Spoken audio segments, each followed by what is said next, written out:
အားလုံးပဲယေရှုခရစ်တော်နာမတော်နဲ့မင်္ဂလာပါလို့နှုတ်ဆက်ပါတယ်အခုချိန်မှာကျွန်တော်အနေနဲ့ဆာလန်ဆရာကငါဒီစင်ရမခံရလို့သူပြောခဲ့တဲ့အချက်နဲ့ပတ်သက်ပြီးတော့အနည်းငယ်ဝင်ငှချင်ပါတယ်ဆာလန်ဆရာရဲ့တက်တာထဲမှာဘာကြောင့်မလို့စင်ရမခံရဘူးလို့ပြောခဲ့တာလဲသူ့မှာစင်ရဒုက္ခတွေမရှိခဲ့လို့လားမဟုတ်ပါဘူးဆာလန်ဆရာရဲ့တက်တာထဲမှာဒုက္ခတွေအများကြီးရှိပါတယ်သူဟာလူငယ်ဘဝမှာရှောလူရှင်ဘီရဲ့အသက်ဘေးအန္တရာယ်ကနေသူထွက်ပြေးလွတ်မြောက်ဖို့ရန်အတွက်သူဟာအကြိမ်ကြိမ်ကြိုးစားခဲ့ရပါတယ်သူထင်နိုင်ရလာပြီးတဲ့နောက်ပိုင်းမှာလည်းသူ့သားအဘရှလုံပုံကံမှုကြောင့်ဆင်းရဲဒုက္ခများစွာရောက်ခဲ့တယ်အဲဒီနောက်ပိုင်းမှာသူဟာဗဒရှေဘကိုပြမခြင်းအဖြစ်သူဟာများစွာဆင်းရဲဒုက္ခဝေဒနာတွေသူခံစားခဲ့ရတာဖြစ်ပါတယ်ဒါပေမဲ့ဒီအရာတွေဒီလောက်ဆိုးဆိုးဝါးကြုံခဲ့ရတော့လေပဲဒါဝိဒ်ဟာဆိုရင်ငါဒီဆင်းရဲမခံရလို့သူပြောခဲ့ပါတယ်ဘာကြောင့်အဲ့လိုသူပြောနိုင်ခဲ့ရတာလဲကျွန်တော်ဆင်ခြင်ဖို့ဖြစ်ပါတယ်နံပါတ်1အချက်ကတော့ယနေ့ဒါဝိဒ်ရဲ့တတ်တာထက်မှာဆင်းရဲဒုက္ခတွေများစွာကြုံတွေ့ခဲ့ရတော့ညာလည်းပဲဒီဆင်းရဲဒုက္ခအခက်အခဲပြဿနာတွေကသူ့ကိုဘုရားသခင်နဲ့တာ၍နီးစေတော့ကြောင့်ဖြစ်ပါတယ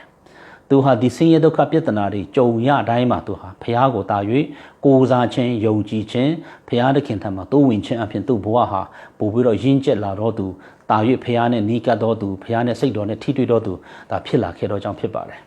အဲ့တော့ဒီနေ့ကျွန်တော်တို့ယုံကြည်သူတက်တာမှလည်းပဲဒီဆင်းရဲဒုက္ခအခက်အခဲပြဿနာတွေဟာဆိုရင်ဒီနေ့ကျွန်တော်တို့ဘုရားသခင်နဲ့ကျွန်တော်တို့ကိုပို့ပြီးတော့နီးကပ်စေတဲ့ကုန်ချမ်းဖြစ်ပါတယ်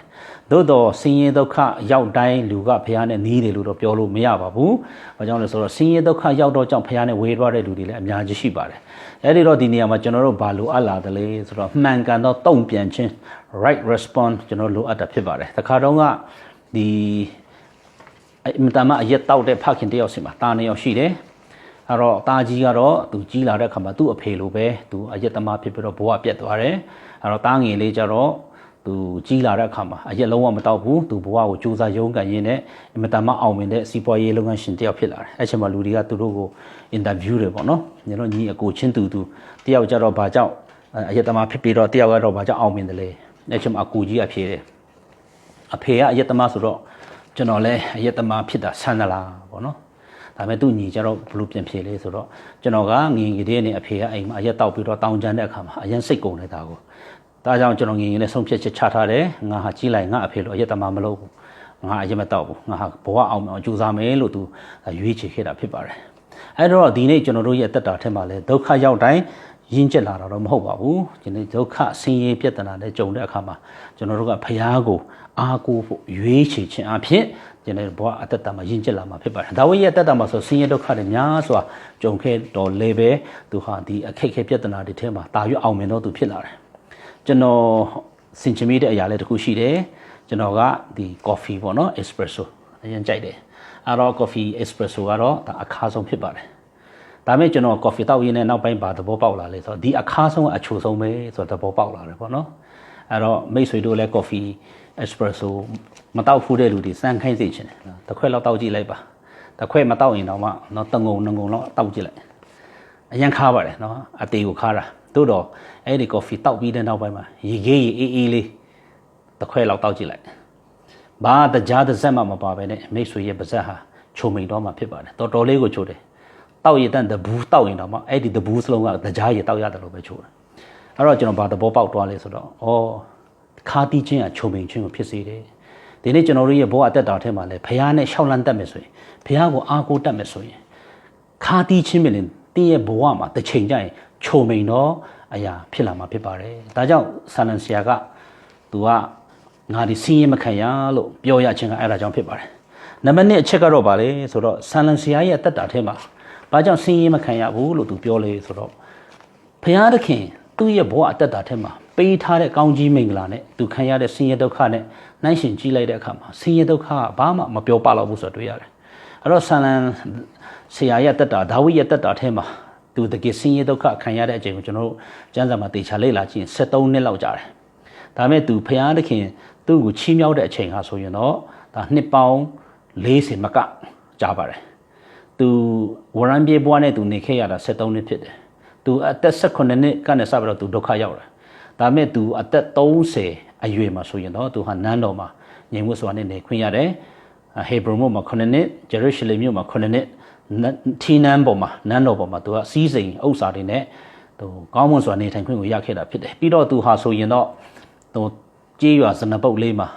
လူမတိသူမတိသူထိန်ဘဝသူကြောင့်တော့ဘဝကနေပြီးတော့မှဣသရေလတနိုင်ငံလုံးကိုအုပ်ချုပ်တဲ့ရှင်ဘုရင်သူဖြစ်လာခဲ့တယ်။ဒါဣသရေလတမိုင်းမှာအမြင့်မြတ်ဆုံးဘုရင်သူဖြစ်လာခဲ့တာဖြစ်ပါတယ်။ဒါဝိရဲ့သားတော်ယေရှုဆိုပြီးတော့မှသခင်ယေရှုပြီးရင်ဒါဝိရဲ့သားတော်ယေရှုဆိုတဲ့နာမည်နဲ့သမုတ်ချင်းခံရတော့ဒါဝိဟာအင်မတန်မှဖျားရှိမှရောလူရှိမှရောဒါချီးမြှောက်ခြင်းဒါခံရတဲ့လူဖြစ်ပါတယ်။ပြီးတော့ဒါဝိရဲ့သားရှောလမုန်ဆိုရင်ကမ္ဘာပေါ်မှာအချမ်းသာဆုံးပညာအရှိဆုံးဘသူကြောင့်လဲဖခင်ဒါဝိရဲ့မျက်နှာကြောင့်ဖြစ်ပါတယ်။ဒါတော့ဒါဝိရဲ့အသက်တာမှာဆင်းရဲဒုက္ခတွေကြုံရတယ်ဆိုတော့ညာလဲဒီနေ့ဒါဝိရဲ့အသက်တာမှာဖျားပြုတဲ့ဒီကောင်းကြီးမင်္ဂလာတွေချီးမြှောက်တဲ့အရာတွေကတော့ပြောမကုန်နိုင်အောင်ကြီးမားတယ်။ဒါကြောင့်မလို့ဒါဝိကဆင်းရဲမခံရလို့ပြောခြင်းဖြစ်ပါတယ်ဒီနေ့ကျွန်တော်တို့ရဲ့အသက်တာထဲမှာလည်းပဲဆင်းရဲဒုက္ခဆိုတာလူတိုင်းမှာရှိပါတယ်သို့တော်လည်းပဲဖခင်ကိုပြုတ်ခဲ့တဲ့အမှုတွေကောင်းတဲ့အရာတွေကျွန်တော်တို့ပြန်စဉ်းစားကြည့်မယ်ဆိုရင်ကျွန်တော်ဆင်းရဲဒုက္ခဆိုတာကဘာမှဒါမပြောပါတော့ပါဘူးဒီနေ့ကျွန်တော်တို့ကေတင်ချင်းထာဝရအသက်ရတာအပင်ငယ်ကနေလွတ်မြောက်ခွင့်ရတာကောင်းကင်အသက်စာဆောင်ဆင်းမှာနာမည်စည်ရင်ဝင်တာတခုထင်းနေတောင်မှဒီနေ့ကျွန်တော်တို့ဟာကျေးဇူးတော်ကိုချီးမွမ်းဖို့မကုန်နိုင်ပါဘူးပေါ့နော်အဲ့တော့ဒီနေ့ကျွန်တော်တို့ဟာလောကမှာတော့ဆင်းရဲကောင်းဆင်းရဲမယ်ချမ်းသာကောင်းချမ်းသာမယ်ဒါပေမဲ့ကျွန်တော်တို့ဟာဘုရားသခင်ရဲ့ဘုန်းစည်းစိမ်ထာဝရဘုန်းစည်းစိမ်ကိုအမွေခံရတဲ့လူတွေဖြစ်ပါတယ်အဲ့ဒီတော့ဒီနေ့ကျွန်တော်တို့ကယေရှုတော်ချီးမွမ်းခြင်းအသက်တာဖြစ်ဖို့လိုပါတယ်ဘုရားရဲ့ကောင်းကြီးကိုရည်သွဲတတ်သောအသက်တာဖြစ်ဖို့လိုပါတယ်ဒါဆိုရင်ကျွန်တော်တို့လည်းငါဒီဆင်းရဲမခံရလို့ပြောနိုင်မှာဖြစ်ပါတယ်အဲ့လိုမဟုတ်ဘူးဆိုရင်တော့ဟာငါဘွားကကန်ဆိုးလိုက်တာငါဘွားကတော့နော်အရန်ကိုယုံညံ့တာပဲဘုရားကငါ့ကိုမချစ်ဘူးလို့ခင်ဗျာခံစားကောင်းခံစားပါလိမ့်မယ်နောက်ဆုံးတစ်ချက်ကတော့ဗာလေဆိုတော့ဒီနေ့ဒါဝိရဲ့အသက်တာထဲမှာသူဆင်းရဲဒုက္ခရောက်ခဲ့တဲ့အရာတွေဟာဆိုရင်တော့ဒါဝိကိုအင်မတန်မှယဉ်ကျေးတဲ့ခေါင်းဆောင်ကောင်းတစ်ယောက်ဖြစ်အောင်ဒါပို့ဆောင်ပေးခဲ့တဲ့အရာဖြစ်ပါတယ်ဒီနေ့ကျွန်တော်တို့ဒီဆန်လန်ကျမ်းတစ်ကျမ်းလုံးကိုကျွန်တော်ဖတ်ကြည့်မယ်ဆိုရင်ကျွန်တော်တို့ရဲ့နှလုံးသားကိုတကယ်ထိရောက်စေတဲ့ဒီချီးမွမ်းခြင်းအားလုံးဟာဆိုရင်ဒါဝိရဲ့ဘဝအသက်တာထဲမှာကြုံတွေ့ခဲ့ရတဲ့ဆင်းရဲဒုက္ခအခက်အခဲပြဿနာမှာသူငိုကြွေးရင်းနဲ့ဒီဆိုခဲ့တဲ့ဆန်လန်တွေအများကြီးဖြစ်တယ်ဆိုတာကျွန်တော်သိရပါတယ်အဲ့တော့ဒီဆန်လန်ဆရာဒါဝိဟာအင်မတန်မှစိတ်သက်တွေကြားပြီးတော့မျောလင့်ချက်မေ့နေတဲ့အချိန်မှာသူကဒီချီးမွမ်းခြင်းတခြင်းတွေကိုသူရေးခဲ့တယ်သူနှလုံးသားခံစားချက်တွေကိုဘုရားထင်မှာထုတ်ဖော်ခဲ့တယ်ဒီအရာတွေဟာဆိုရင်တော့ဒီနေ့ကျွန်တော်တို့တန်ပေါင်းများဆိုတော့ခေတ်ဆက်ဆက်ကခရိယန်တွေကိုပြန်ပြီးတော့တီဆောက်ပေးနိုင်တဲ့ဒီခွန်အားပေးနိုင်တဲ့ဒီတရားချက်လေးတွေဖြစ်လာတယ်ဆန်လန်တခြင်းလေးတွေဖြစ်လာတယ်ပေါ့ဒါကြောင့်ဆရာမကြီးဂျော့ချ်မေယာကဘယ်လိုပြောဖို့လဲဆိုတော့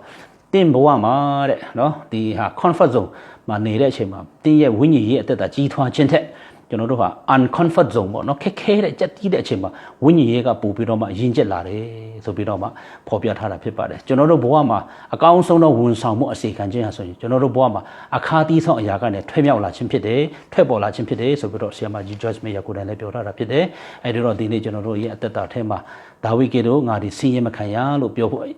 အရေးကြီးပါတယ်အားလုံးကိုဘုရားရှင်ကောင်းချီးပေးပါစေ